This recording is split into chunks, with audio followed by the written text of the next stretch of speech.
Hello friends, welcome to Radhima kitchen. இன்றைக்கி நம்ம பார்க்க போகிற ரெசிபி என்னென்னு பார்த்தோம்னா சிக்கன் சால்னாங்க. டேஸ்டியாக நல்லா ஃப்ளேவர்ஃபுல்லாக இருக்க போது. இதுக்கு என்னென்ன தேவைன்னு பார்த்துக்கலாம் வாங்க. நான் ஒரு வெங்காயம் எடுத்து நல்லா பொடியாக நறுக்கி வச்சுருக்கேன். கூட 2-3 பச்சை மிளகாயை நான் ஸ்லெட் வைஸ் கட் பண்ணி வச்சுருக்கேன். கருவேப்பிலை ஒரு 4-5 கருவேப்பிலை எடுத்துருக்கேன். தக்காளி 1 எடுத்து பொடியாக நறுக்கி வச்சுருக்கேன். அப்புறம் மிளகாத்தூள் ஒரு 1/2 டீஸ்பூன், மஞ்சத்தூள் 1/4 டீஸ்பூன், அப்புறம் இஞ்சி பூண்டு விழுது ஒரு 1/2 டீஸ்பூன் எடுத்துக்கோங்க. சால்ட்டு தேவையான அளவு எடுத்துக்கோங்க. அண்ட் எண்ணெயில் போடுறதுக்கு ஹோல் கரம் ஐட்டம்ஸ் எல்லாத்துலேயும் 2 எடுத்துக்கோங்க. பட்டை, கிராம்பு, சோம்பு, ஏலக்காய், அப்புறம் வாசனைக்கு கொத்தமல்லி.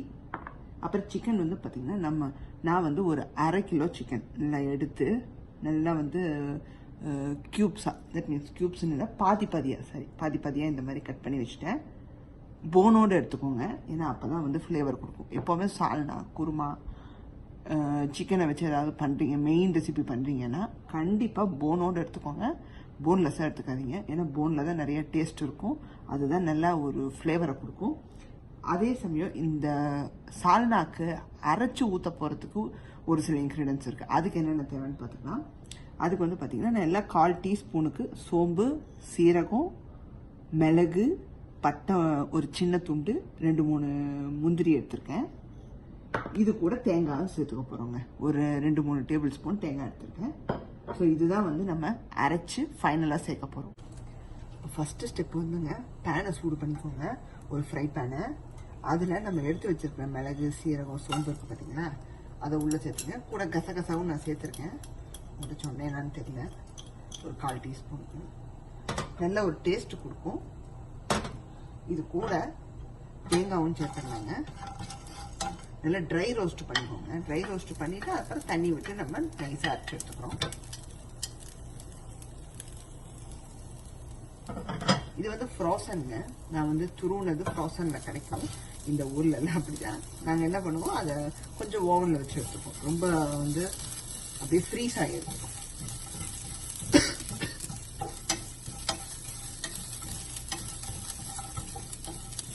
ஸோ நல்லா ஒரு 2-3 மினிட்ஸ்க்கு ஸ்மெல் போக நல்லா நம்ம சொட்டை பண்ணி எடுத்துக்கலாங்க. நல்லா ரோஸ்ட் பண்ணியாச்சுங்க. நல்லா ஸ்மெல் எல்லாம் போயிடுச்சு. இது நல்லா ஆறட்டுங்க. ஆறினதுக்கப்புறம் தண்ணி விட்டு நல்லா நைஸாக அரைச்சி எடுத்து வச்சுக்கலாம். அப்படின்னா ஒரு குக்கர் வச்சுக்கோங்க. நம்ம மெயின் ரெசிபிக்குள்ளே போகிறோம். நல்லா சூடானதும் 2 டேபிள் ஸ்பூனுக்கு நான் வெஜிடபிள் ஆயில் எடுத்திருக்கேன். இதை சேர்த்துக்கலாம்.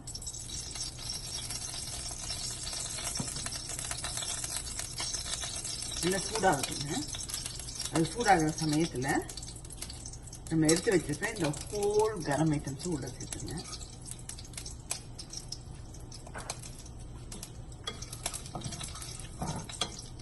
உங்களுக்கு அந்த ஃப்ளேவர் கொடுக்க ஆரம்பிக்கும் போது நம்ம வெங்காயம் சேர்த்துக்கலாம்.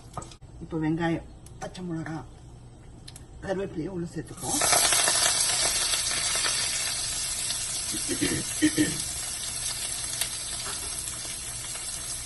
இது கூடயே இஞ்சி பூண்டு சேர்த்துருங்க. இது கூடயே உப்பு சேர்த்துருங்க. இது கூடயே தக்காளியும் சேர்த்துருங்க.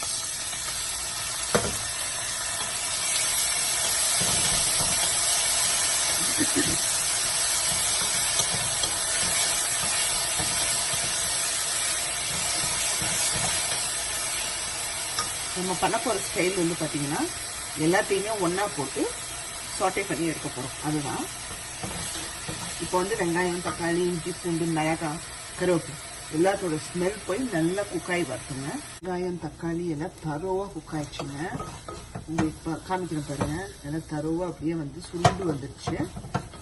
இப்போது நம்ம ஸ்பைஸ் பவுடர்ஸ், மிளகாத்தூளும் மஞ்சத்தூளும் எடுத்து வச்சுருக்கோம். அதை சேர்த்துருங்க. ஒரு லைட்டாக ஒரு மிக்ஸ் கொடுத்துருங்க. மிக்ஸ் கொடுத்துட்டு நம்ம சிக்கனை உள்ள சேர்த்துக்கலாங்க.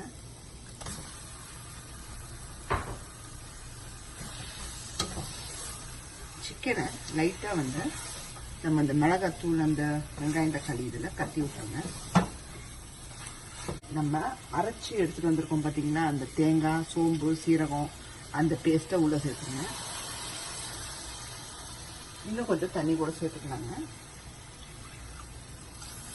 ஏன்னா இந்த சால்னா பொறுத்த வரைக்கும் எந்த அளவுக்கு தண்ணியாக இருக்கணுமோ அந்த அளவுக்கு தண்ணியாக இருக்கணுங்க. நீங்கள் வந்து செமி லிக்விடாக கூட பண்ணிடக்கூடாது. நல்லா வந்து தண்ணியாக இருக்கணும், ரொம்ப இம்பார்ட்டன்ட். தண்ணியை குடிச்சு பார்த்தேங்க, காரம் உப்பு எல்லாம் தூக்கலாகவும் அப்படியே டேஸ்ட் இப்போவே சாப்பிடணும் போலையும் வந்துருச்சு எனக்கு. இப்போ குக்கரை மூடிடலாங்க. நல்லா கொதி வந்துட்டுருக்கு. இப்போ ஒரு 4 விசிலுக்கு நல்லா குக் பண்ணி எடுத்துகிட்டு வந்துடலாங்க. நல்லா அடங்கிடுச்சு. நான் வந்து 4 விசிலுக்கு மேலேயே வச்சுட்டேன். ஏன்னா இந்த சால்னா பொறுத்த வரைக்கும் நல்லா தரோவாக குக் பண்ணி எடுத்துக்கணுங்க. அப்படியே துக்கலாம் அந்த அளவுக்கு. வாவ், பாருங்க வாசம் திறந்ததுமே கமன்னு வீசுதுங்க. இப்போ பார்த்தீங்கன்னா நல்லா பாருங்க, உங்களுக்கு தெரியுதா? இதில் வந்து பாருங்க இந்த சிக்கன் எவ்வளோ அழகாக குக் ஆகிருக்குங்க. பார்த்தாலே அந்த டெண்டர்னஸ் தெரியும் உங்களுக்கு. சிக்கன் தொட்டாலே உதிரும் பாருங்க. அந்த கன்சிஸ்டன்சிக்கு பாருங்க நல்லா குக் ஆகி வந்திருக்கு. இப்போ கொத்தமல்லி தூவிடலாங்க. கொத்தமல்லி எந்த அளவுக்கு தூவுகிறீங்களோ அவ்வளோ வாசங்க. கம்மன்னு. இப்போ இதை சர்வ் பண்ணிடலாங்க.